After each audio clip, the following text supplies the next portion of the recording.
उज्जैन से एक बड़ा बीमा घोटाला सामने आया, जहां करीब 8 करोड़ रुपए की धोखाधड़ी का खुलासा हुआ।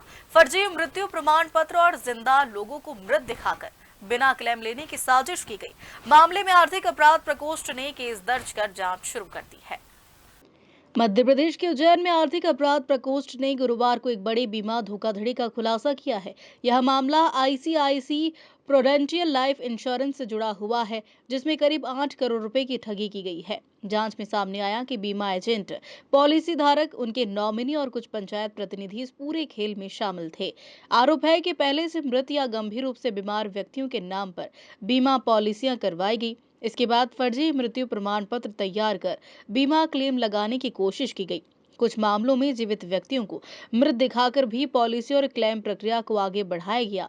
जांच के अनुसार सरपंच सचिव और सहायक सचिव की मिलीभगत से फर्जी मृत्यु प्रमाण पत्र बनाए गए और झूठे दस्तावेजों के आधार पर बीमा क्लेम प्रस्तुत किए गए।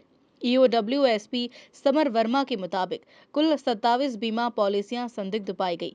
इनमें 19 मामलों में बीमारी छिपाकर पॉलिसी ली गई, जबकि 8 मामलों में मृत व्यक्तियों के नाम पर क्लेम की कोशिश की गई। सर, एक बड़ा ठगी का मामला जो आया है, किस तरह से ये पूरा मामला खुल पाया है और क्या कुछ अब तक आया है? ICICI prudential life insurance company के 27 ऐसे बीमा प्रकरण थे जो जांच में पाए गए कि वो एक व्यापक स्तर का फ्रॉड है। फ्रॉड इस तरह का है कि इसमें 8 लोग की मृत्यु बीमा धारकों की पहले ही हो चुकी थी। इस बात को छिपाकर उनकी पॉलिसी ली गई और बाकी जो 19 मामले थे उसमें बीमा धारक पूर्व से ही मरणासन्न स्थिति में थे, गंभीर बीमारी से ग्रसित थे।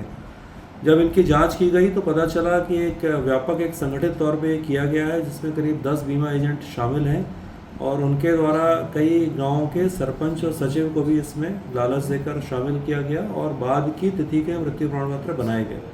सर, टोटल कितने लोगों पर एफआईआर हुई है इसमें? अभी इसमें 43 लोगों के खिलाफ एफआईआर हुई है, परंतु ये अभी मुख्यतः 6 मामलों की विवेचना पूर्ण हुई है, तो ये संख्या और बढ़ने की संभावना है। सर, लगभग कितनी राशि का सर इन्होंने बीमा कराया? ये 27 जो प्रकरण हैं बीमा के, उसमें 8 करोड़ के लगभग बीमा क्लेम राशि थी। फिलहाल ईओडब्ल्यू ने मामला दर्ज कर विस्तृत विवेचना शुरू कर दी है। दस्तावेजों की फॉरेंसिक जांच और आरोपियों से पूछताछ के बाद इस संगठित बीमा घोटाले की और बड़े खुलासे होने की संभावना है। उज्जैन से सचिन सिन्हा की रिपोर्ट।